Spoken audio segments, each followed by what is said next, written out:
Good morning. Well, you Universalists do very quiet offerings.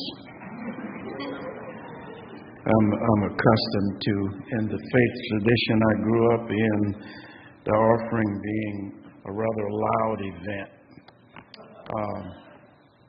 And there are all kinds of things that the preacher would say to try to get people to give more. And sometimes they form lines and people would make pledges and that kind of thing. So this is a little different. I kept asking her, when are we going to take the offering? She said, we're doing the offering already. Okay, well, good morning to you. I'm delighted to be back with you once again and to use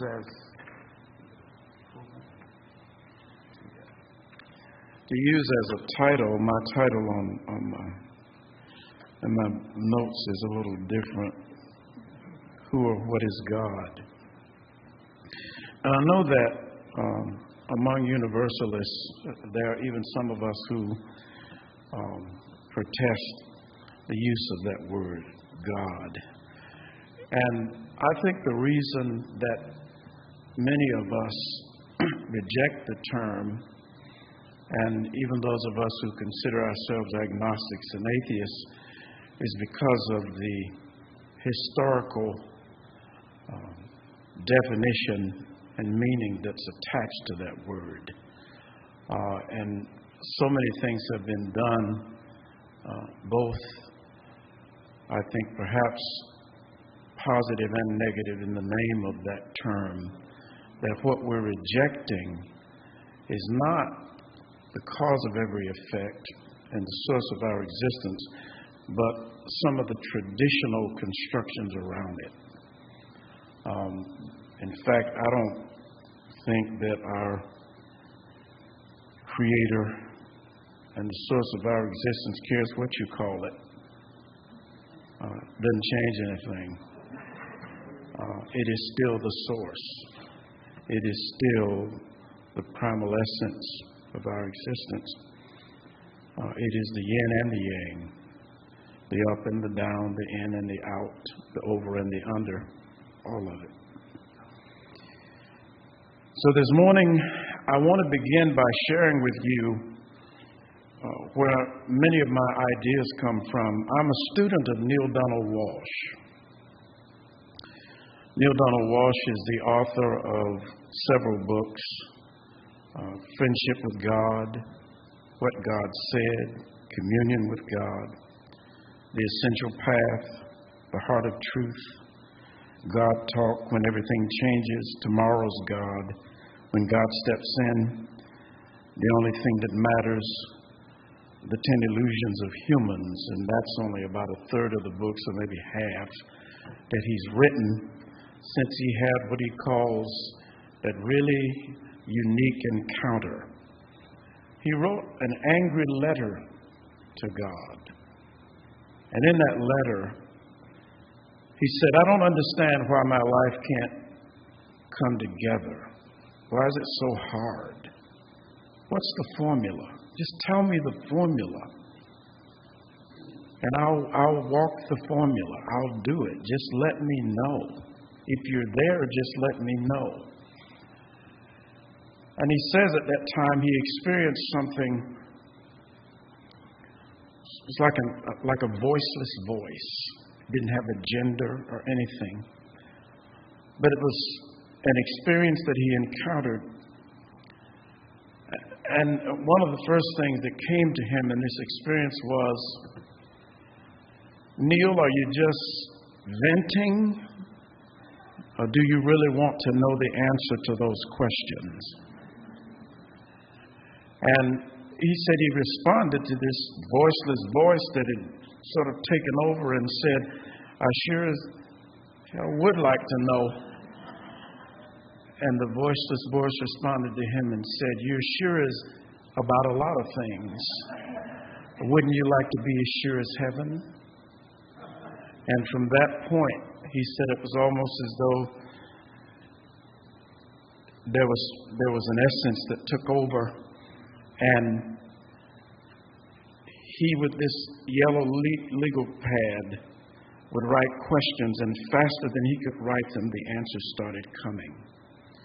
And he said he realized from the outpouring of that it was not his mind, and it certainly wasn't a reference point for knowledge he had, because it was the things that were coming were really, really unique and very powerful and different. And I've been a part of his mentoring program a few years back, and I'm now on a weekly basis on Mondays and Thursdays when I can, because I work during the day and it's Pacific time. So I get to be with him on Monday evenings in what we call an advanced integrations course. And that's open, by the way, through CWG, Conversations with God, the Conversations with God Foundation. And so he, from this angry letter with God, wrote this trilogy called Conversations with God. And the rest is history. His books are now in 37 different languages. And they've touched and impacted the lives of millions. And he said his perennial question, or the question that we might want to ask ourselves when it comes to our spirituality or our theology or cosmology, is it possible, just possible, that there are things about ourselves and about life we do not understand, the understanding of which would change everything? And so he invites people to look at his material. And he says to them up front, don't believe anything I say. Nothing I say. Because each soul walks its own path, and each soul knows its own truth. But if there is something within these pages that resonates with you, feel free to embrace it. In my mind, Neil poses to humanity a question that is very fundamental to our understanding of ourselves and each other. Is it possible that we don't know everything? That there are things we don't know, and that there are ideas we've embraced that are not complete? I like to quote Shakespeare, there are more things in heaven and earth, Horatio, than are dreamt of in your philosophies. There's more to it. Is it possible that our theologies, cosmologies, pathologies have not been so much wrong, but need to be expanded, need to be revisited, scrutinized, updated? Religion is a wonderful tool or gift that we've given ourselves, yet our religions may not have the full picture. Maybe the first assumptions and even perhaps misinterpretations, and the failure to see and understand in our experience that we do not take the first assumptions in very much of anything except our most fundamental beliefs. They're passed on to us, and we embrace them. Without the scrutiny that we give science or medicine and so many other areas, we do not simply embrace the first assumptions or the initial assumptions, but we question and re-examine so that we get greater awareness and innovation. I was in a classroom on Friday with a science teacher, and he was teaching the students about mass and how mass impacts where things settle in a liquid. He talked about the liquid container being constant, but there are other variables involved in that. And that the heavier the mass, the more it tends to sink and the lighter tends to go to the top. No matter what, there are four liquids or four things that you are testing for where they will settle. No matter what order you put them in, the one with the heaviest volume will sink to the bottom and the lightest will rise to the top. And the last question he asked his students was this. He said, now that you have done this experiment, what else would need to be done? And the answer he was looking for was, it must be tested again and retested and retested and shared with other colleagues to see if it's valid. We are reluctant to let go of many of our traditional beliefs because they're connected to people we honor and respect, and they're part of the institutionalized constructions that we have gravitated toward for so long. In a very real sense, we're like children who have learned to add and subtract and think that that is all there is to mathematics. There's a whole lot more to math than addition and subtraction. So in spiritual matters, we have, in a very real sense, stagnated and decided, like Linus and his blanket, you will not bother this. I must have my blanket. And every year at the time of Halloween, I am still going to wait in the pumpkin patch for the great pumpkin to appear. And you will not take that from me. But I think even Jesus is one of our spiritual masters, one among others. There's some of us who believe that Jesus was the spiritual master of spiritual masters. Well, if that is what colors your Kool-Aid or sweetens your coffee, you're entitled to it. Each soul walked its own path. But I do believe there were others who came among us who gave us great spiritual insights as well. But even Jesus said, use this formula, ask, seek, and knock. Ask, and the door will be open. Seek, and you shall find. Knock. Well, ask, and it shall be given, rather. And seek, and the door will be open. Seek, and you shall find. Knock, and the door will be open. Ask, seek, knock. And many of us are even afraid to do that. We're like children who have learned to ride the bicycle with training wheels and don't want to let them go because we're afraid, because there's uncertainty.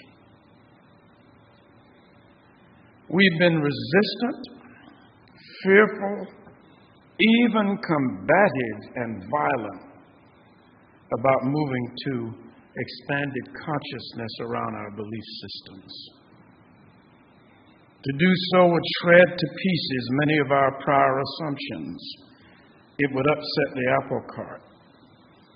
And in the minds of many, it would just be heresy to even question particular things. I tell my students the only dumb question is the one that's not answered. The one that's not asked. That's the only question that is counterintuitive, the one you don't ask. Plato's analogy of the cave informs us that there's a tendency among our species to enjoy the comfort and the simplicity and the familiarity of the cave. And when someone comes and tells us there are things outside the cave, we recoil and resist, because to go outside the cave means to leave our comfort zones and to see new vistas, just as we've seen them in science, just as we've seen them in medicine. If we held on to our first assumptions in medicine, we would still be placing leeches on people with cancers. We would still be sawing off legs in battle and not washing the blade and putting that blade on another human being's leg without even washing our hands, if we clung tenaciously to those first assumptions. But the analogy of the cave tells us that to come out of the cave is not the end of our world, but the end of our limited perceptions.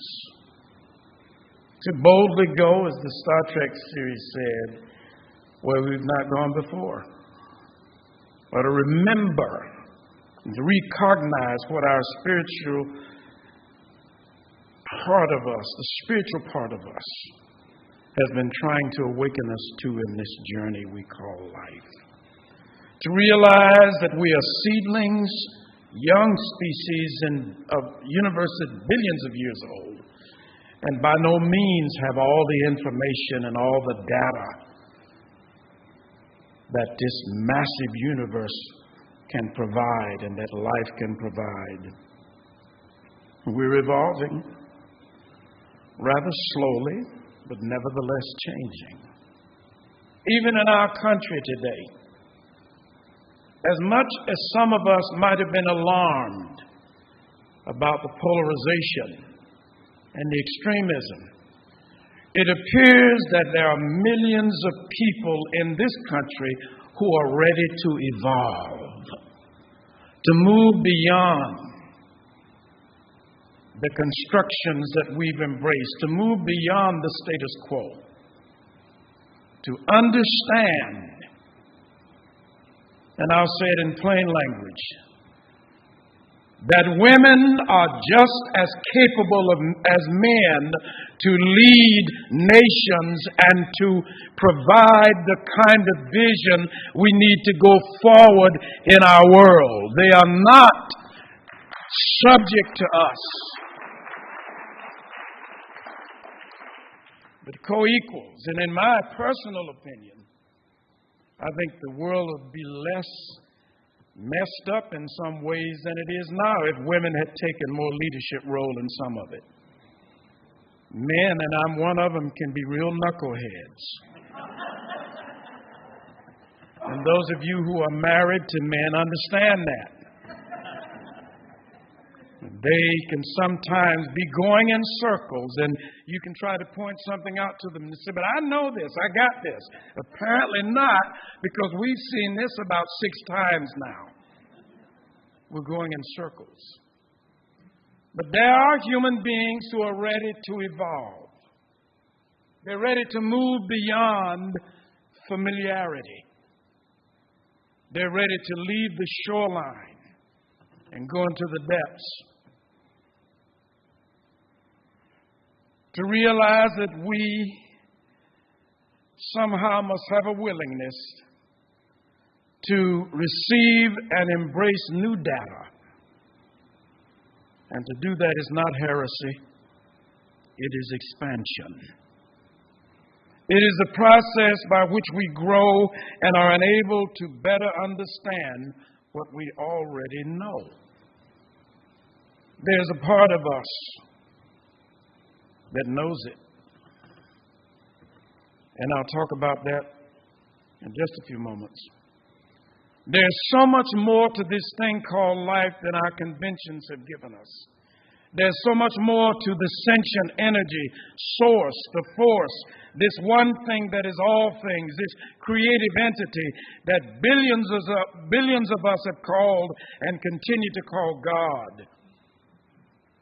I have come to believe and fully embrace that many of our ideas about this immeasurable stem cell of all things, this infinite shapeshifter, is not the superhumanoid anthropomorphized being of our mythologies. Our source is not a grand old man sitting in some separate domain on a supersized chair surrounded by a chorus of singing voices. That is the creature we have manufactured fashioned after our earthly monarchs, complete with armies, territorial kingdoms, enemies, and bloody wars against those adversaries. We projected that on to the essential essence of our existence. And so, to reverse the biblical statement about being made in the likeness and image, we've created something in our likeness and image that acts just like us. No, my friends, I believe that our source is not a man or a woman or a god or a goddess, a monarch or reigning emperor. Our source is the cause of every effect. Our Creator is the sum total of everything. Even religion says the all in all, the Alpha and Omega, the beginning and end, the first and the last, the ultimate reality, nirvana. And I believe it is so. Our source is the interspersed, ever-present, omniscient stuff of which all of everything is made. There are more than enough conspicuous patterns or examples in our world and the universe to remind us of this truth. What is the ocean? It is all of its waves. What is the hand? It is all of its fingers. What is the body? It is all of its parts. What is the universe? It is everything known and unknown, seen and not seen. There are subatomic particles we have not even identified that are in our universe. There is no such thing as empty space. It is all constituted by other things that our science and our empirical observation and our place in the evolutionary cycle has not given us the insight about. I like Neil deGrasse. I think he's a brilliant man. But I responded to one of his statements. He said, science is based on fact, not just conjecture or superstition. And I responded by saying, science is an ever-changing tool that we use to help us understand our existence, but it is by no means the final authority and the conclusive measure of all things. We're not in a position to say that. No more than the people who thought the world was flat and that the Bible talked about everybody. And when Columbus and others came to this part of the world, the leaders in the Catholic Church said, who are these people? They're not in our Bible. Because the Bible was a Jewish book written by Jews for Jews. It was their perspective of the world, their ideas. And there's nothing wrong with them, but it is possible that they didn't include enough data, that there was more to know and understand. Our source is all of what we see and don't see, know and don't know. Our present grasp of what is and is not is limited to just that, what we understand to be and not to be. Einstein was smart enough to say, the more I know, the more I realize I don't know. And even the Apostle Paul had enough insight to say, we see through a glass darkly. I think that was one of the smartest things Paul ever said. Our understanding is limited. Yet I also believe that what Jesus said was good. The kingdom of heaven is within you. It was his way of saying that what you need to know and understand is not way out there. But our primal source, our cause, our Creator, had enough insight to place it at our disposal. It's called the human soul. And I want to read you a quote from my teacher. He said, the soul is the place with which everything within which everything you know is already integrated and simply awaits the outward expression of that. So take a moment whenever anything is confronting you, something you would call good news or something you would call bad news, and instruct your mind to let you act as if you are out of your mind. Then notice your response emerge without thinking, producing a spontaneous demonstration of your soul's wisdom and awareness. We were not sent here ill-equipped. A tree has nothing to learn. It simply grows into what the seed prescribes. And surely, we are not less equipped than a tree. So what we do, in essence, is not learn so much as recognize. Life is not a process of revealing to us. It is not a journey about discovering. It is a process of creation. Life invites us to decide, declare, and demonstrate who we are in reference to everything that life brings to us. Life brings us opportunities to decide who we are. What we're calling life is the different things we see it as being from our perspective. Shakespeare said this, and I think it was insightful again: nothing is evil, lest thinking make it so. And he was not trying to downplay the negative energy and the very violent and vicious things that we can do in life, but he was saying life is simply life. And what we do with life's energy is our choice. And so the universe presents life to us and says to us, what do you choose? What do you choose?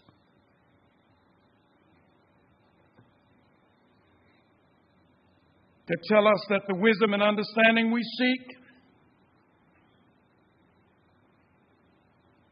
that has been placed within us, that we don't consult. One of the biggest problems in our world is we think we can intellectualize everything. There are things that happen in our experiences that are not physical, they're metaphysical. And we need a metaphysical tool to grasp them. That is what the human soul is. The soul creates, the mind reacts. The mind is a collector of data. The soul is a creator of experience.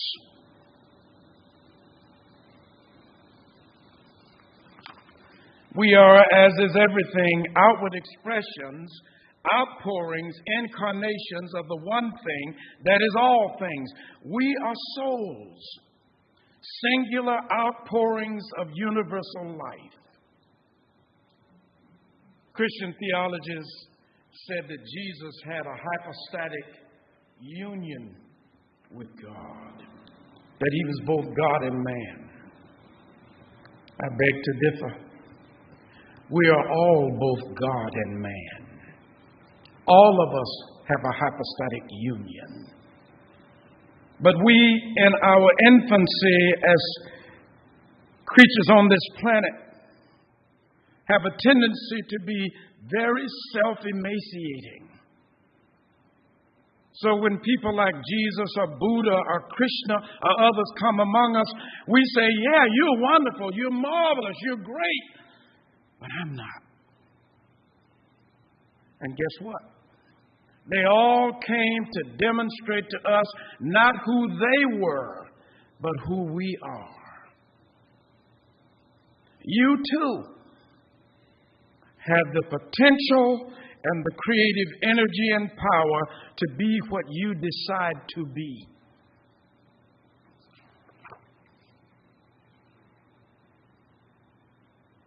From the invisible subatomic particles in our universe to the largest mountain on earth, our most voluminous galaxy, the luminous galaxy. The clockmaker loves all of the clock.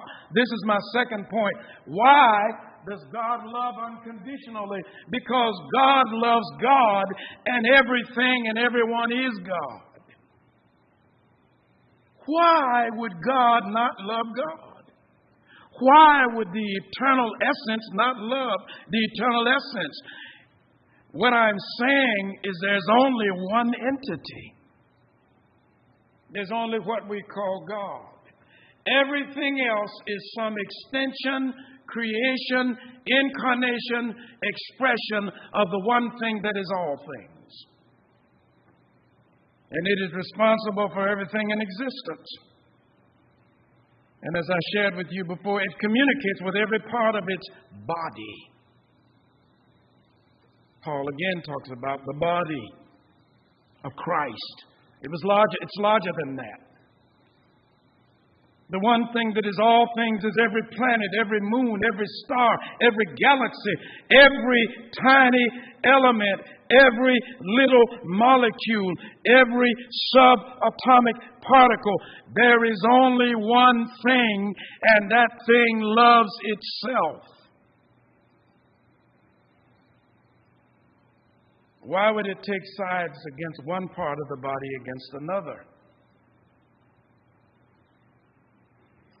Our Creator, I believe, has pure and unconditional love because it loves itself.